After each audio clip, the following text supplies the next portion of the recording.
What's good, guys? This is Kid Achilles. So I'm super excited for this one.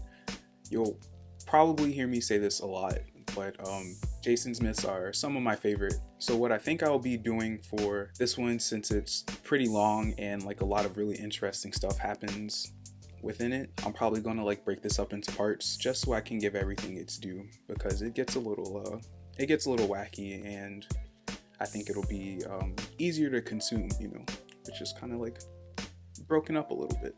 But yeah, let's get into it. Jason is a fucking idiot, but we'll get to why. As always, we're gonna go ahead and start this off at the beginning. So today's story takes place in Iolcus, where a man named Cretheus is king, and he has just died. Cretheus has kicked the bucket and is a son of Aeolus. Aeolus is the divine keeper of all the winds. You may recognize him from like stories like the Odyssey, where he gives Odysseus the big bag full of winds, and we know how that goes. So his throne now goes to his son Aeson, but Cretheus has a few children, and he has a son by the name of Peleus, who is already an old man.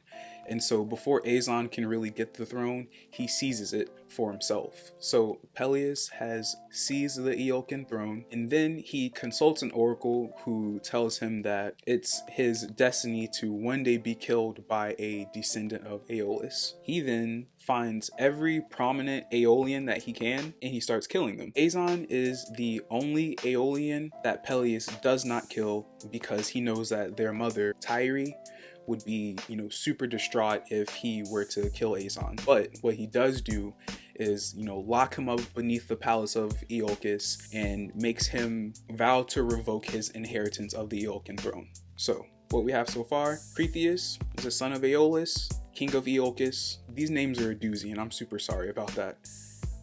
But Cretheus dies. Peleus seizes the throne from Aeson, kills a bunch of Aeolians who are the descendants of Aeolus, and then locks Aeson away. Okay, so Aeson has a wife by the name of Polymele, and together they have a son by the name of Diomedes. Peleus vows not to kill Aeson, but he does not vow to keep his child alive, because that would obviously present like a big problem for him in the future. So Polymele, who is Aeson's wife, has a great idea. Once she gives birth to baby Diomedes, she has all of her attendants, all of her kinswomen surround her and the baby, and just begin crying out and lamenting to give the impression that the baby is a stillborn. And so that throws Peleus off the scent, because obviously you don't need to kill a baby that's already dead. And so in secret, Polymele packs the baby up and sends him off to Mount Pelion, where Chiron, our favorite centaur, then raises him and takes charge of his training, teaching him fine arts, hunting, all the stuff you need to know to become a hero. Some time goes by,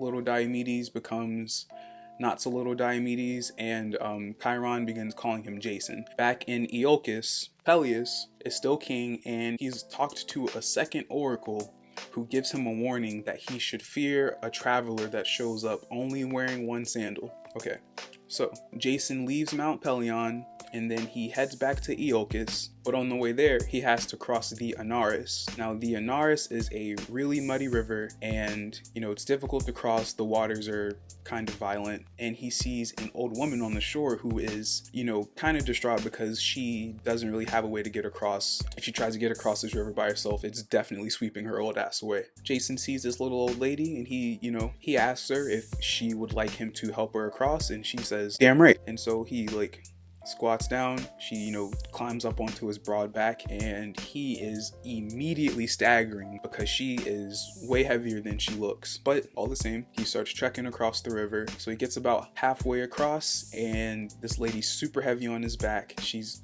getting heavier as they go on. He ends up losing a sandal, but they make it to the other side. The lady gets off of his back. Turns out that the old lady that he helped across was Hera in disguise. And so our boy Jason has done a good deed and gained himself some divine favor with Hera. But we'll get back to why Hera is involved in this at all in the first place. So over in Iolcus, Peleus is hanging out on the beach with some of his princely buddies, and they are making sacrifices to Poseidon. This kind of like big strong youth strolls up, and he's wearing leopard pelts. He has 2 spears strapped to his back, and He is only wearing one sandal. And so Peleus' stomach hits his ass. He immediately demands to know, who this dude is. And so our boy presents himself and he says, my foster father calls me Jason, but my born name is Diomedes. I am son to Aeson and Polymele. Just, reveals all his cards. Might as well have just handed him his fucking social security card. And I'm sure he would have if like that was a thing then. Anyway, so Peleus asks him, what would you do, stranger, if you knew that one of your citizens was destined to kill you? And so Jason replies, but the words that he replies with aren't his own. He replies and says, I would make that citizen go and retrieve the golden fleece from the lands of Colchis. And so Jason says this, but it's Hera that has put the words into his mouth. And the reason that Hera is here dicking around at all is because Peleus withheld some customary sacrifices from Hera, and so she is, hell-bent on getting revenge for that, which seems very in line for some shit Hera would do, but I digress. Now, Colchis in ancient Greece is like way over in East Jesus nowhere. It is really, really far away, kind of just like by itself. Nobody knows a whole lot about it. They know some weird shit goes on there. The king is into some weird stuff. It's a dangerous trek to get there. It's just nowhere you want to be. With that being said, Jason then demands to know who he's speaking with. He says, I've introduced myself. Now, you should introduce yourself to me. And so Peleus reveals himself kind of, very much in the same manner that Jason did. Tells him who he is. He says, I'm your uncle. I seized the throne from your father Aeson. Yeah, I'm a big asshole. And so, as he should, Jason demands that Peleus surrender the throne to him because it's rightly his. And then Peleus says, I'll tell you what, if you go and retrieve the golden fleece from Colchis, I'll surrender this kingship to you. You'll get your father's kingdom. So some context for why Peleus wants the golden fleece from Colchis at all is because a generation before, a man by the name of Phrixus fled from a place called Orchomenus on the back of a divine ram, and he stopped in Colchis to rest. He got comfortable in Colchis.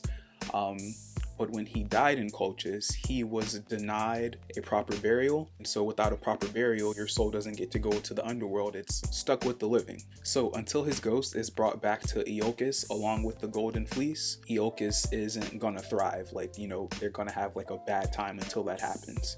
This is where Jason finds out that Peleus is afflicted by the ghost of Phrixus. But anyway, Jason, for whatever reason, agrees to this.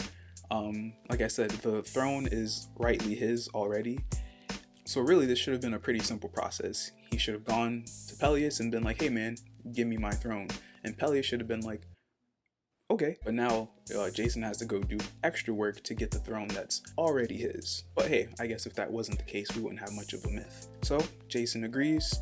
And like I said, this is no small task. This is a mission. So Jason has a 50-oared ship built by a man named Argos, and for that reason the ship is called the Argo. And to this 50-oared ship, Athena herself places a magical prow onto the ship that is capable of talking to the crew and guiding them, and this prow is carved from one of Zeus's sacred oaks. And so Jason sends heralds to every court all over Greece to enlist the help of all of the able-bodied heroes who are willing to participate on this voyage. And so the list of motherfuckers that respond is super extensive.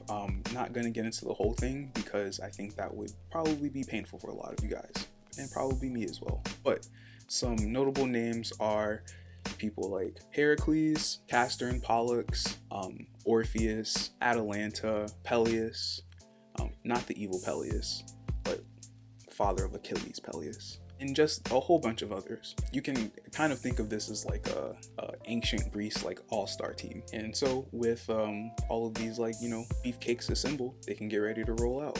One funny thing that does happen though is when Heracles shows up, kind of the same thing as with the Theseus video. Heracles is pretty active around this time, so he shows up and he's kind of like a celebrity, but everyone is like, hey, Heracles is here, he should definitely be leading this voyage. There's no one better at adventuring than Heracles. Jason hasn't done anything. He's been training his whole life. but you know, he doesn't have any experience adventuring. But Heracles, like, very humbly, you know, rejects his offerings, you know, because he doesn't want to steal any of the glory from, you know, Jason.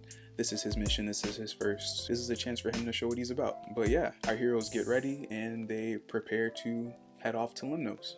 But yeah, that'll be part one.